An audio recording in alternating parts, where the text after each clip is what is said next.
Maroon 5, Travis Scott, Big Boi to perform at Super Bowl.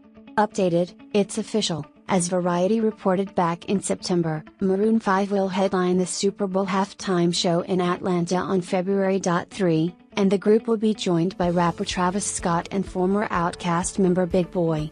Today's announcement follows months of controversy concerning the performance. Critics ranging from celebrities like Amy Schumer to organizations like the NAACP have taken issue with the halftime booking, partially because the big game is taking place in Atlanta, the capital of black music in the U.S., but largely because of the NFL's treatment of former San Francisco 49ers quarterback Colin Kaepernick, who has been essentially drummed out of the league for kneeling during the National Anthem, a move many feel is based in racism, and advocated for musicians to turn down the gig.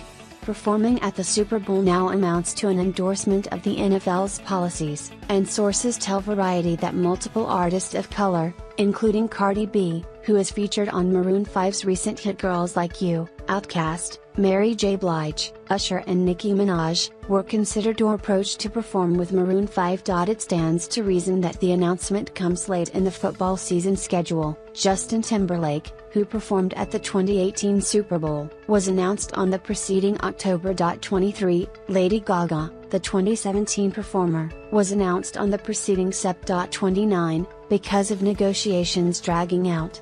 Worth noting, the Pepsi-sponsored halftime performance is an unpaid gig. Maroon 5 now has two artists of color performing with them at the Super Bowl, one of them, Big Boi, an Atlanta native, although a large number of initial commenters on social media seemed unaware of who he is. Sources recently told Variety that Big Boi's partner in Outkast, Andre 3000, was also in talks to perform, and an Outkast reunion, which last happened when the duo toured together in 2014, would have been a coup, but apparently declined. Precisely 30 minutes before the official Super Bowl announcement was made, Scott issued a statement saying that in partnership with the NFL, he will donate $500,000 to Dream Corps, a non-profit founded by CNN commentator Van Jones that, according to its mission statement, supports economic, environmental and criminal justice innovators. Scott nodded to the criticism he has received in a statement announcing the donation. "I back anyone who takes a stand for what they believe in," he said. "I know being an artist that it's in my power to inspire. So before confirming the Super Bowl halftime performance, I made sure to partner with the NFL on this important donation. I am proud to support Dream Corps and the work they do that will hopefully inspire and promote change."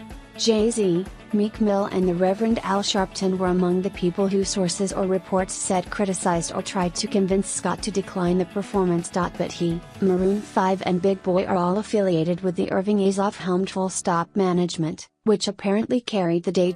While the group and the NFL were said to be seeking an Atlanta-based act and had spoken with the booming label and management company Quality Control, which is based in the city and also consults Cardi B, about assisting with the effort, the Texas-born Scott, whose Astroworld is one of the top albums of the year, is probably considered a sufficient coup.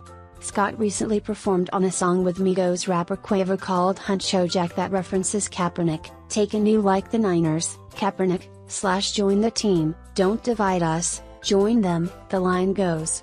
Other acts performing in town during the days leading up to the game include Cardi, Post Malone, and Bruno Mars. In addition, local artists like Ludacris and Lil Jon will feature prominently at the Bud Light shows held on the weekend of the game.